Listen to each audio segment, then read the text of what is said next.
hari yang begitu penting dan tidak ada lagi yang lebih penting, karena hari ini adalah hari di mana kita mengingat karya Kristus yang agung yang mati di kayu salib. Biasa kita sebut ini hari Jumat Agung. Sebelum kita membaca firman Tuhan, mari kita berdoa. Ya Tuhan, dengan gentar, bahkan ya Tuhan Engkau tahu, dengan gelisah, kekhawatiran, kebingungan yang ada di dalam kami, namun kami datang di hadapan Engkau Tuhan, menyembah Engkau, mengaturkan sembah dan bakti kami kepadamu yang layak menerima segala pujian. Ajaiblah Engkau Tuhan, terpujilah Engkau Tuhan, yang bukan saja menonton pergumulan-pergumulan bahkan penderitaan kami, tetapi dalam Jumat Agung ini mengingatkan kami, Engkau ya Tuhan mengerti, bersama, dan turut merasakan apa yang kami rasakan. Ya Tuhan, itulah sebabnya dengan segala kerendahan hati kami berdoa kepadamu Tuhan, berkenanlah Engkau untuk menyapa kami lewat firman. Kuatkan, teguhkan, baharui kami melalui kebenaran firman-Mu yang menyegarkan jiwa kami. Di dalam nama Tuhan Yesus kami berdoa. Amin. Firman Tuhan yang kita akan baca dan renungkan pada hari ini terambil dari Injil Yohanes pasalnya yang ke-19, ayatnya yang ke-28 sampai yang ke-30. Yang demikian bunyi firman Tuhan. Sesudah itu, karena Yesus tahu bahwa segala sesuatu telah selesai, berkatalah ia, supaya genaplah yang akan ada tertulis dalam kitab suci. Aku haus. Di situ ada suatu bekas penuh anggur asam. Maka mereka mencucukkan bunga karang yang telah dicelupkan dalam anggur asam pada sebatang hisop, lalu mengunjukkannya ke mulut Yesus. Sesudah Yesus meminum anggur asam itu, berkatalah ia, sudah selesai. Lalu ia menundukkan kepalanya dan menyerahkan nyawanya. Selamat dan berbahagia setiap orang yang mendengar firman Tuhan, menyimpan di dalam hatinya, serta melaksanakan di dalam kehidupannya. Jemaat yang dikasihi oleh Tuhan Yesus, Jumat Agung tahun ini sangat spesial. Sangat luar biasa.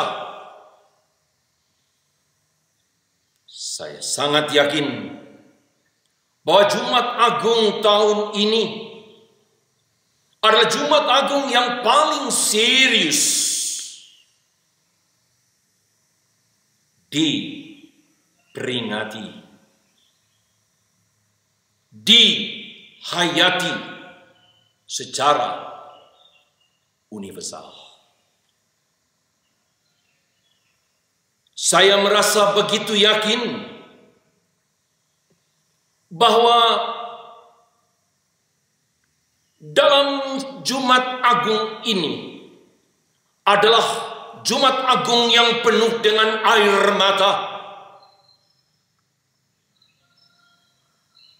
yang keluar dari hati yang gelisah, penuh kekhawatiran.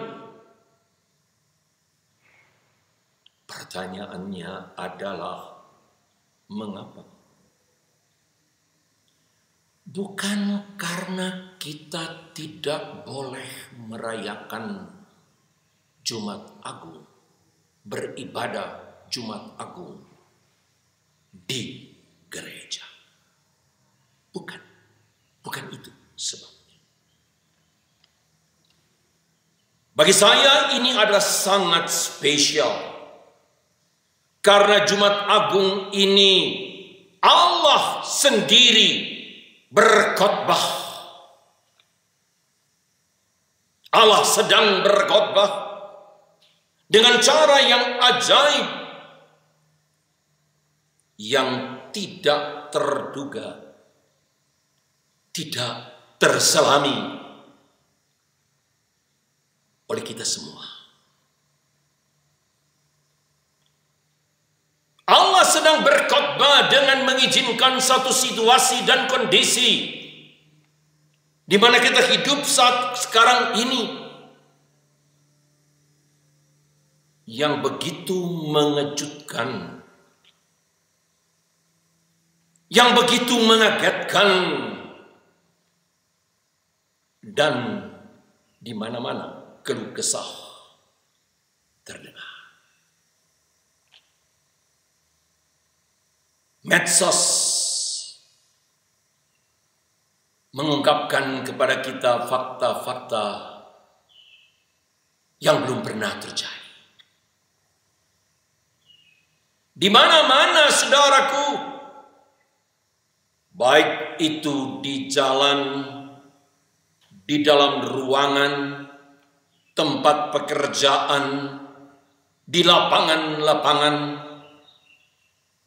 betapa hati ini begitu terharu melihat orang-orang yang berlutut, melihat orang-orang yang berseru dan berteriak, menangis, ceritan hati yang tidak dapat diungkapkan. Ada yang telah kehilangan orang yang dicintainya. Ada yang sedang mengalami situasi antara hidup dan mati. Dan sebagian besar lagi penuh dengan tanda tanya. Apa yang akan menjadi bagian saya? Saya bertanya, saudaraku, pendeta mana yang dapat berkhotbah dan mengakibatkan secara universal orang-orang menangis dan menyembah dan berlutut? Pendeta mana yang dapat berkhotbah yang mengakibatkan sekian banyak orang gelisah, takut,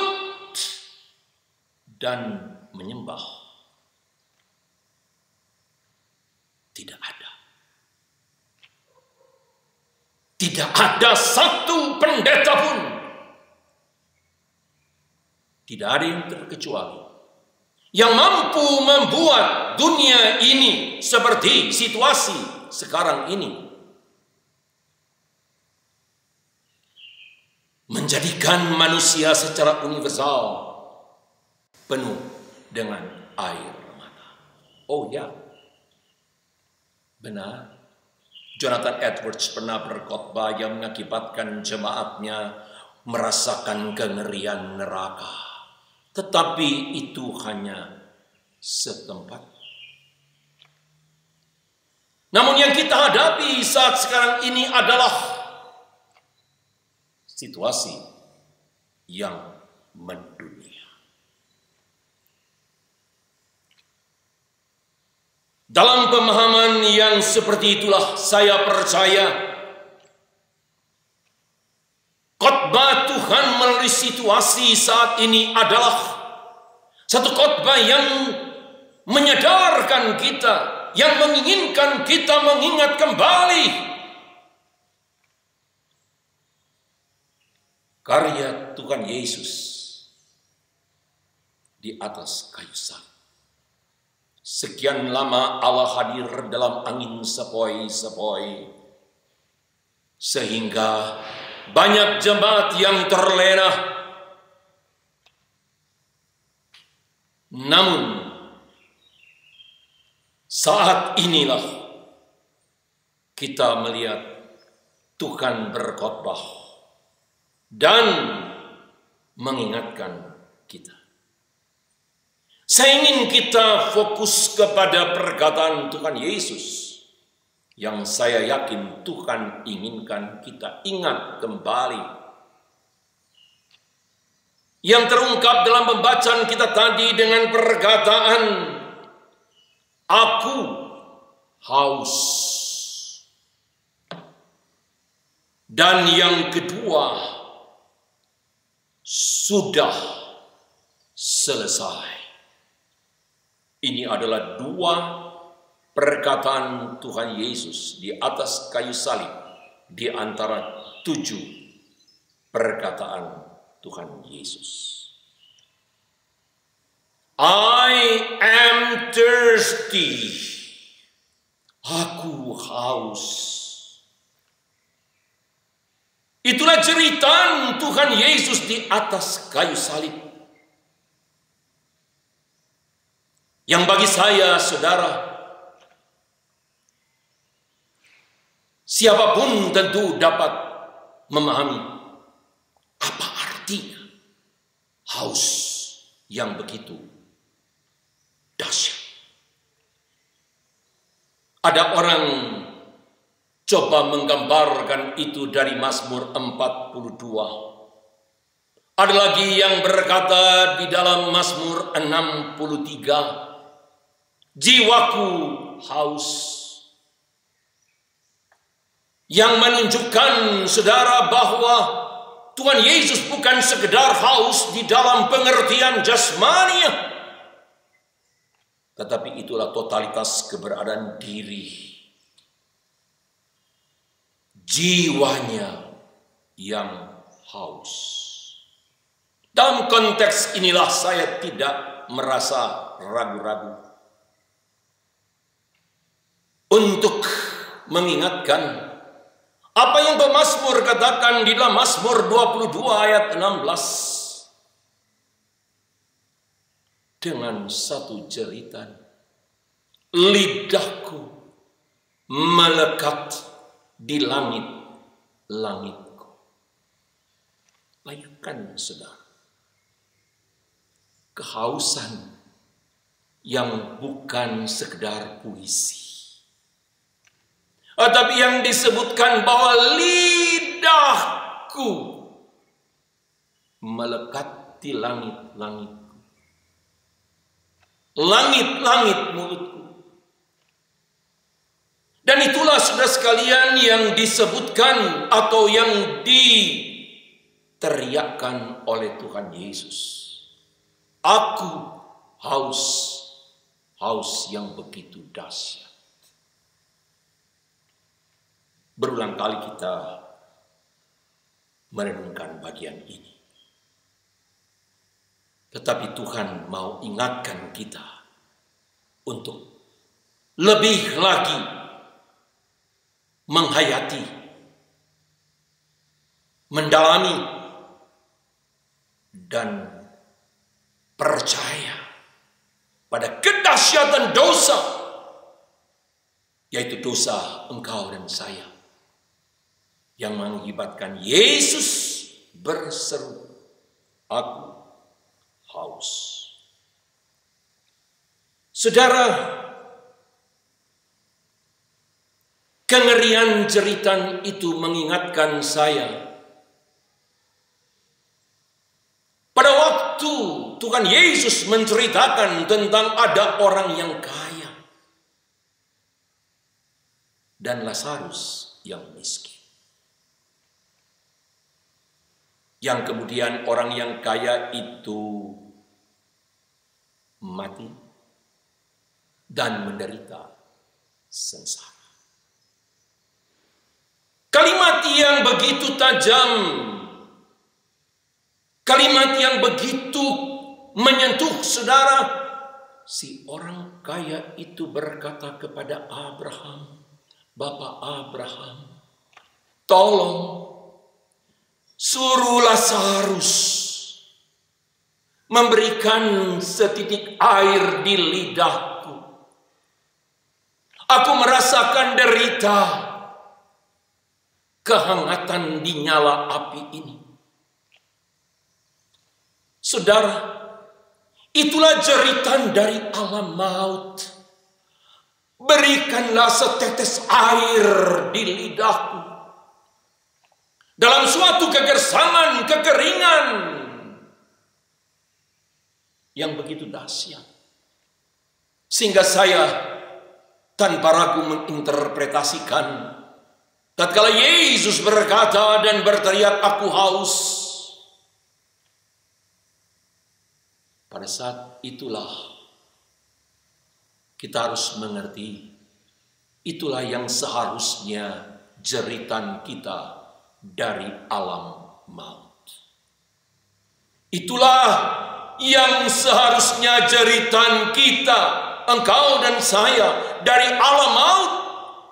Di tengah-tengah nyala api, derita sengsara di bawah murka dari Allah. Singkatnya saya berkata,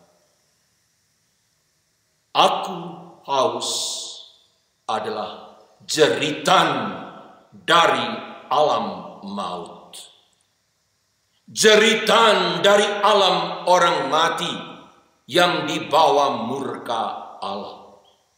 Namun Yesus menyerukan itu karena Dia telah menanggungnya bagi kita. Upah dosa adalah maut, namun kasih karunia Allah adalah hidup yang kekal di dalam Yesus Kristus. Itulah sebabnya kita datang, saudaraku, di hadapan Tuhan.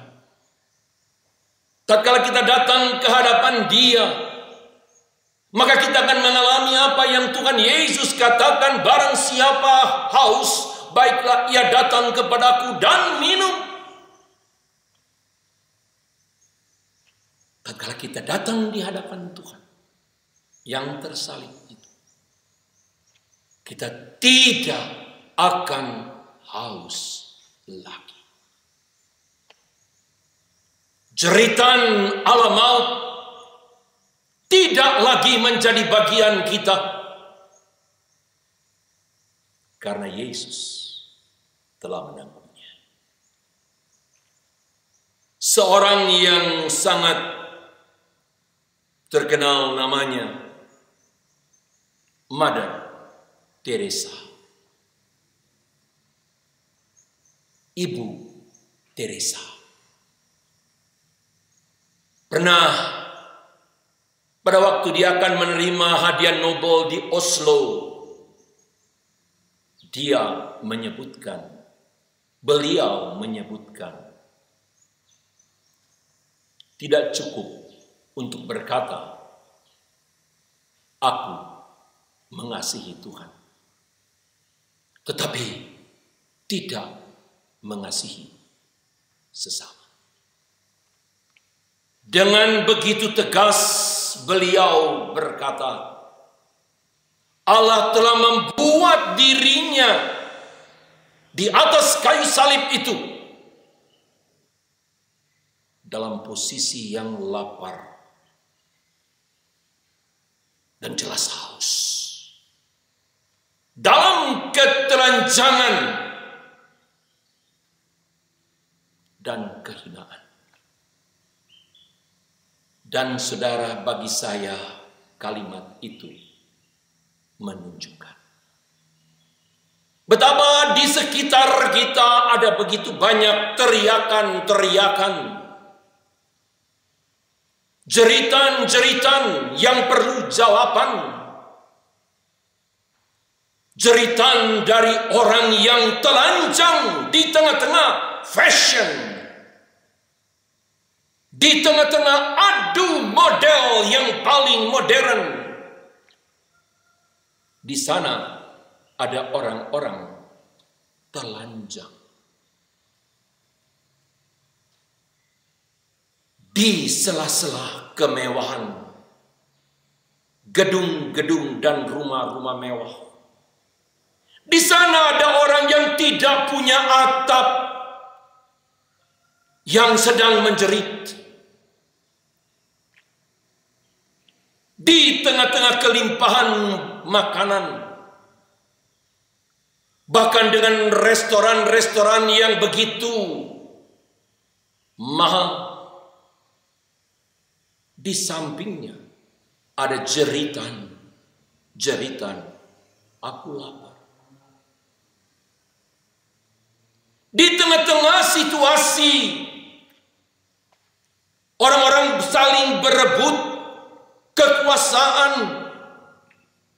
kemuliaan, kehormatan, puji-pujian yang sia-sia, di sana ada orang-orang yang tersisih, terabaikan,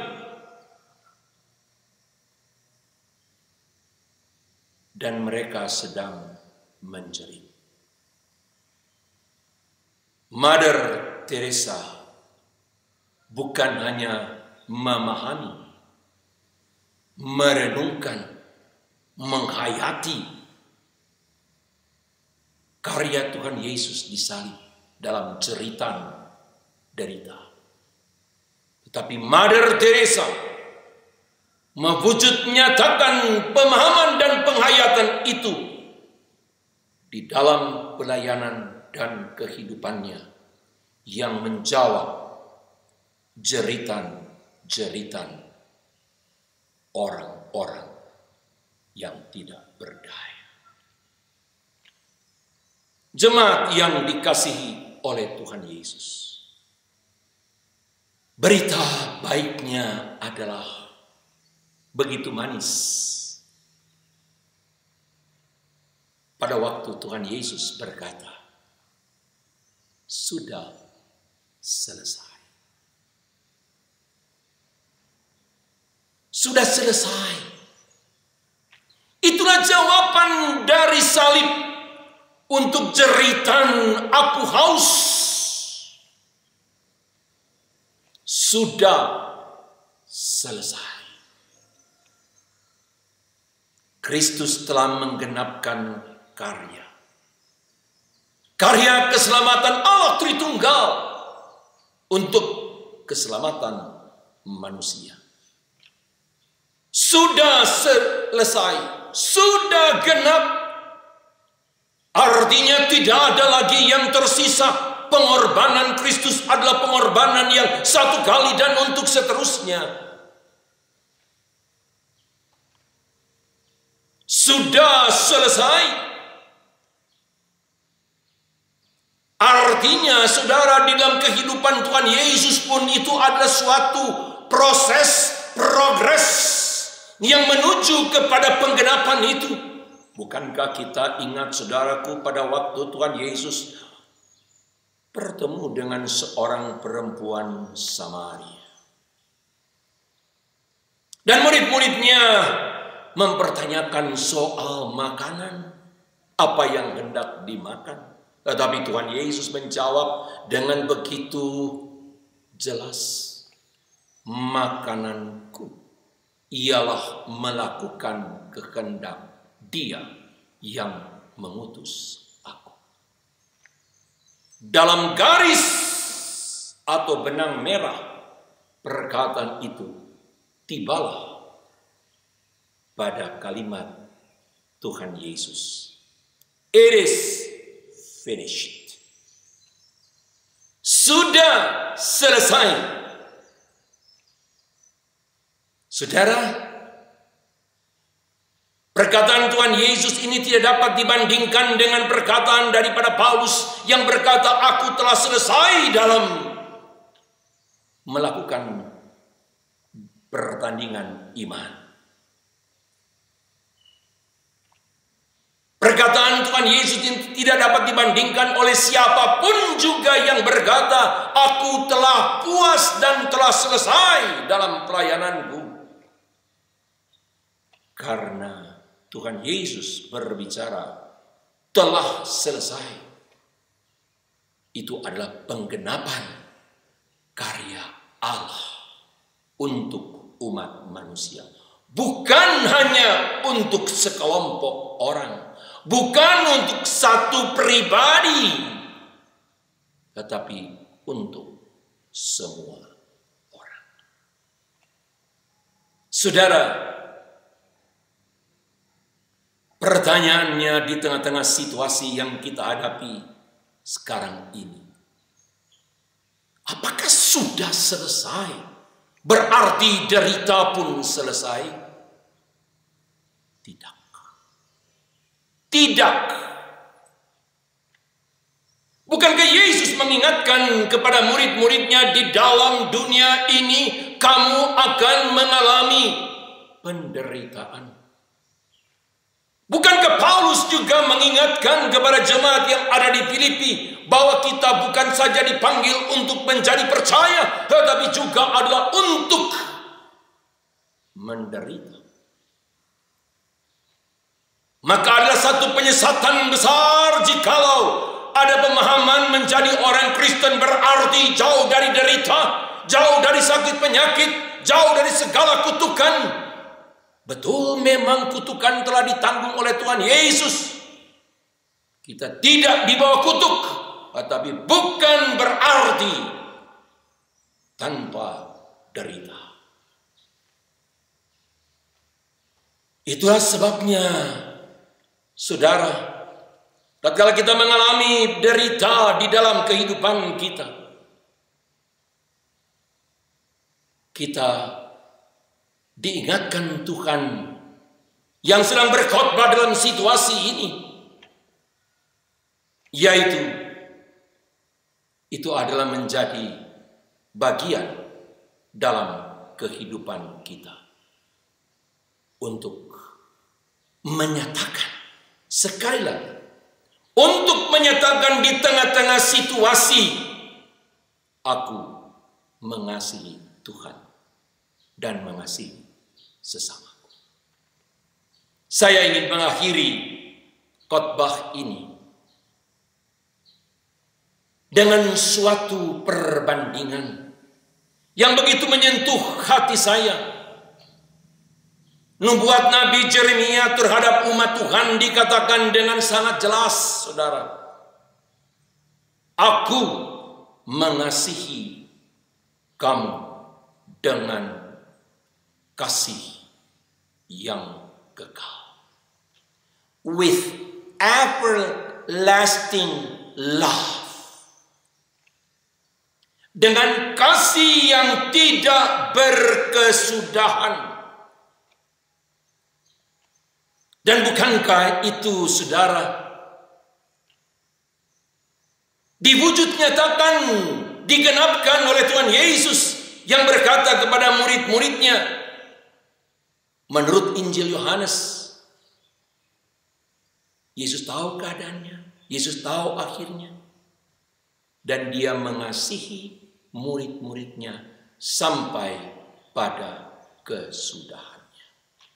Itulah artinya. It is finished. Sudah selesai. Dia mengasihi sampai pada akhirnya. With the everlasting love. Kasih yang tidak berkesudahan. Kasih yang kekal untuk engkau dan saya. Bagaimana respons kita? Yakobus berkata, hidup ini singkat, seperti uang.